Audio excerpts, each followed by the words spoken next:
For me, a big reframing, and this like has come into it. It's just that my family didn't really talk about stuff like hard things. I mean, I never saw a conflict between my parents, like, which in some ways it's a blessing, but now I've seen the flip side of that of like I had no like skills on how to like communicate when there was a difference of opinion, or so it's like, and just my family just doesn't typically talk about anything that's hard. Like, we never talk about politics. We never talk about even though they grew up taking all of us to church every single week. My family was so plugged in. We didn't really have a lot of conversations about God or about, so it's like that to me is like the big thing that I just didn't have a lot of, and it's still a challenge for me to like speak my mind or say what I think if I know the person I'm talking to probably won't agree with it. So to me, that's a big thing of like I've learned largely to do with this, but just in general, like I think that is a reframing. And my parents have their own reasons for why that, like, it's like just like I didn't feel equipped by my family to talk about hard stuff. They didn't either. So it's not a slight on my parents at all. My parents were great parents. But that is something that as I've moved into adulthood, that I've noticed that I have a lack in that area that I definitely want to try to figure out. So when we do have children, like they are equipped to handle conflict and to speak their mind and to do stuff like that. Yeah, and I second that too. Just transparency. Mm-hmm. I mean, really, it's echoing what she said, but yeah, I grew up. We had deep and hard conversations, but not. Yeah, we did have deep and hard conversations, but our thing, I guess, is a little different. Our thing was like, it's family business, which I understand the merit in that, and I get the thinking in the heart, but that what can happen is like we keep stuff in the family. If there's conflict in the family, like or conflict in the family, or there's something that shouldn't be happening in the family, or you're hurt by somebody in the family, or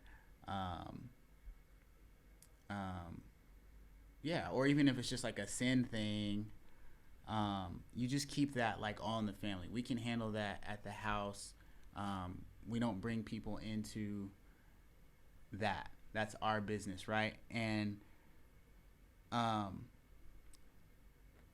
not now, my parents definitely weren't like, if somebody hurts you, we're keeping that in the family. They would be appalled at that. Like, definitely not. But the thing is, when you're a kid, you don't know all the nuances and stuff. Like whatever the phrase is and whatever you see modeled, you're going to do that like to the extreme. So parents could mean, of course, if somebody in the family hurts you, like tell somebody. But if the culture of the family is no, we keep that in the family, like, then the kid doesn't know that, like unless it's like explicitly said. Kids don't know anything unless it's explicitly said, is kind of what we're saying. Like, mm-hmm. You have to have those conversations.